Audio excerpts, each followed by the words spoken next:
কোটা সংস্কারের সাথে সাথে আমরা আমাদের সংসার সংস্কার চাই।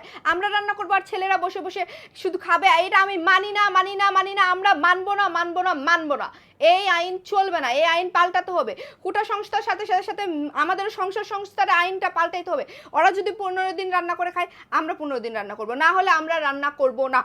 এই আইন মানতে হবে। কেন আমরা সারা বছর রান্না করব, সারা মাস রান্না করব? আমাদের সুস্থতা থাকতে হবে না? আমাদের শরীর খারাপ হয় না? আমরা অসুস্থ হই না? আমাদের মন খারাপ হয় না? আমাদের খারাপ লাগা আসে না? ও শুধু ছেলেরাই সব কিছু, ছেলেদের বেলায় সব কিছু? আমরা কি মেয়েরা কি পইরা গেছি নাকি বিয়ে করে? তাহলে আমাদেরকে বিয়ে করে কেন? আমরা কি কান্দে কান্দে আসি? না ছেলেরাই আমাদেরকে দেখতে যায়? ছেলে পক্ষই তো মেয়েদেরকে দেখতে যায় পছন্দ করে বিয়ে করে আনে। আমরা মেয়ে পক্ষরা কি কোনোদিন দেখছেন মেয়েরা আগে যায় দেখা করতে, যাই ছেলে দেখে আসে? কখনোই না, কখনো দেখতেও পাবেন না।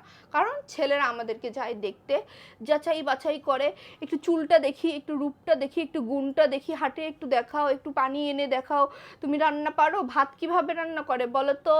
মানে ভাত কিভাবে রান্না করে এটাও প্রশ্ন করে। মানে এটা কোনো প্রশ্নের মধ্যে পড়লো? এইভাবে প্রশ্ন করা হয় আমাদের মেয়েদেরকে। তাহলে ভেবে দেখেন আমাদের মেয়েদের মানে কোথায় থাকলো, আমাদের কোনো মান সম্মান থাকলো?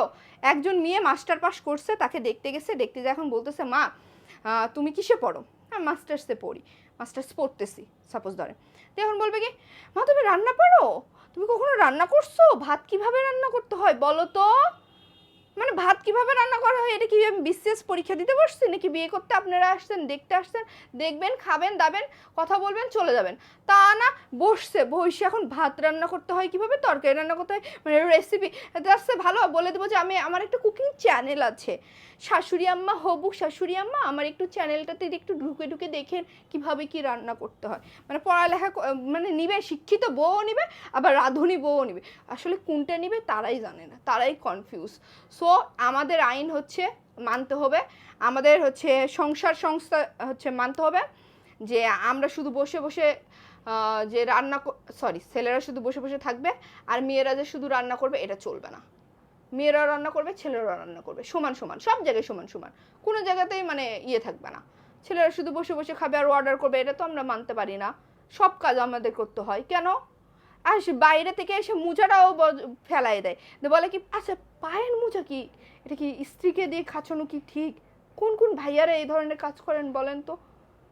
মানে এটা কি মেনে নেওয়া যায়? মানে সবগুলো মেনে নেওয়া গেল, এই জুতা পরিষ্কার করা এটা কি মেনে নেওয়া যায়? যার যার জুতা শেষে পরিষ্কার করবে না? সো এগুলো হচ্ছে মাথায় রাখতে হবে। আমরা দরকার হলে আন্দোলন করব, আমরাও মাঝপথে আমরাও রাস্তাতে নামবো, যারা ম্যারিড আপুর আছি সবাই একসাথে প্রতিবাদ করুন।